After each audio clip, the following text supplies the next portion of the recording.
అరుదైన అవకాశం. వారణాసిలో ఉంటున్న కృష్ణమోహన్కు పురాతన కాలం నాటి పుస్తకం ఒకటి దొరికింది. అతడు ఆ పుస్తకాన్ని అటూ ఇటూ తిరగేసి ఒక పేజీ దగ్గర ఆగి చదివాడు. గంగానది ఒడ్డున ఒక ప్రాంతంలో మహిమలున్న రాళ్లు ఉంటాయని, స్పర్శకు వెచ్చగా ఉండే ఆ రాళ్లతో ఏ వస్తువుని తాకినా అది బంగారంగా మారిపోతుందని అక్కడ రాసుంది. వెంటనే పుస్తకంలో రాసున్న ప్రదేశానికి వెళ్లి రాళ్ల కోసం వెతకడం ప్రారంభించాడు కృష్ణమోహన్. ఒక్క రాయి దొరికినా తన జీవితం మారిపోతుందనే ఆశ అతడిది.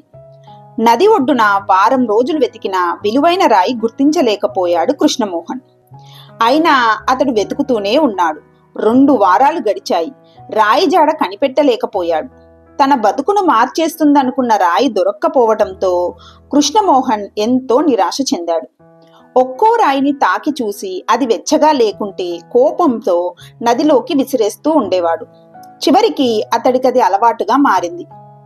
వెతగ్గా ఒకరోజు మహిమలున్న వెచ్చని రాయి అతడి చేతికి దొరికింది. ఆ వెచ్చదనాన్ని గుర్తించే లోపే అలవాటు ప్రకారం రాయిని విసిరేశాడు. రాయి చేతి నుంచి జారిపోయే ఆఖరు క్షణంలోగానే అతడు ఆ విషయాన్ని గమనించలేదు. అప్పటికే జరగాల్సిన అనర్థం జరిగిపోయింది. కృష్ణమోహన్ శ్రమంతా వృధా అయిపోయింది. ఈ కథ ద్వారా మనకు తెలిసే నీతి ఏంటంటే, అవకాశాలు అరుదుగా వస్తుంటాయి.